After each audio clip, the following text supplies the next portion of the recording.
দীর্ঘ ১৭ বছর পর কারামুক্ত হয়েছেন সাবেক স্বরাষ্ট্র প্রতিমন্ত্রী লুৎফুজ্জামান বাবর। ১৬ জানুয়ারি কেরানীগঞ্জে ঢাকা কেন্দ্র কারাগার থেকে বের হন তিনি। বাবরকে বরণ করতে কারাগারের সামনে দেখা যায় হাজারো নেতাকর্মীর ভিড়। ফুলেল ভালোবাসায় সিক্ত হন বিএনপির এ নেতা। বাবরের মুক্তিতে ভারতের মাথা ব্যথা শুরু হয়ে গিয়েছে। এর পেছনে এক ইতিহাস রয়েছে। অনেকে মনে করেন লুৎফুজ্জামান বাবর ভারত সরকারের কাছে একটা আতঙ্কের নাম। লুৎফুজ্জামান বাবর 7 সিস্টারে বিদ্রোহী দল বানিয়ে দিয়ে ভারতে অস্থিতিশীল করে দিয়েছিলেন। চীন পাকিস্তান মিলে ভারতকে যতটুকু ক্ষতি করতে পারেনি তার চেয়ে বেশি লুৎফুজ্জামান বাবর করতে পেরেছেন।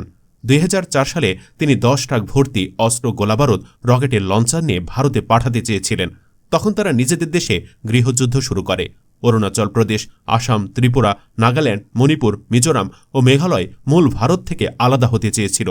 আর সেখানের আন্দোলনকারীদের 10 ট্রাক অস্ত্র সরবরাহ করতে চেয়েছিলেন এই লুৎফুজ্জামান বাবর, কিন্তু শেষ পর্যন্ত করতে পারেননি। ১৯৫৮ সালে 10 অক্টোবর নেত্রকোনায় জন্মগ্রহণ করা বাবরের প্রাতিষ্ঠানিক শিক্ষা এইচএসসি পর্যন্ত।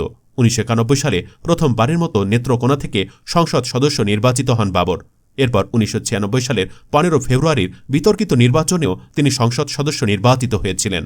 সর্বশেষ ২০০১ সালে লুৎফুজ্জামান বাবর নেত্রকোনার একটি আসন থেকে সংসদ সদস্য নির্বাচিত হন।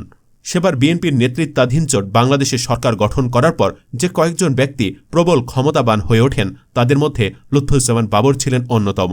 মনে করা হয় যে বিএনপি নেত্রী এবং ওই সরকারের প্রধানমন্ত্রী খালেদা জিয়ার বড় ছেলে তারেক রহমানের সঙ্গে ঘনিষ্ঠতাই ছিল বাবরের ক্ষমতাবান হয়ে ওঠার মূল ভিত্তি।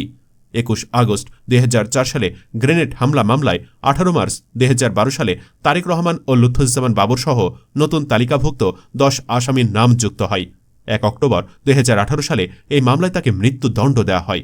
২০০৪ সালে ধরা পড়া 10 ট্রাক অস্ত্রের চালান মামলায় ৩ অক্টোবর ২০১০ সালে 10 ট্রাক অস্ত্র মামলায় সেন অ্যারেস্ট দেখানো হয় বাবরকে। এই মামলায়ও তাকে মৃত্যুদণ্ড দেওয়া হয়।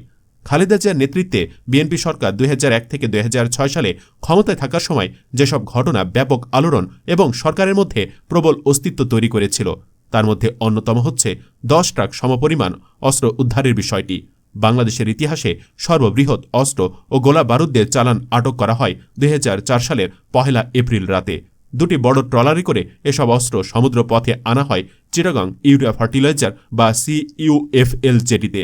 পর্যবেক্ষকদের অনেকে মনে করেন বিপুল পরিমাণ অস্ত্র উদ্ধারের সে ঘটনা ভারতের সঙ্গে তৎকালীন বিএনপি সরকারের মধ্যে শীতল সম্পর্কের সূচনা করেছিল।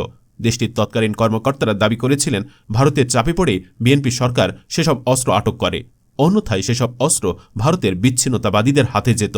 বিএনপি বরাবরই অবশ্যই দাবি করে যে সরকার তখন ব্যবস্থা নিয়েছিল বলেই সেসব অস্ত্র আটক করা হয়েছে। আওয়ামী লীগের কথা সরাসরি উল্লেখ না করে তৎকালীন স্বরাষ্ট্র প্রতিমন্ত্রী বলেন ৩০ এপ্রিলের মধ্যে তারা যেহেতু এ সরকারের পতন ঘটাবে বলেছে তাতে এ বিষয়টি উড়িয়ে দেওয়া যায় না।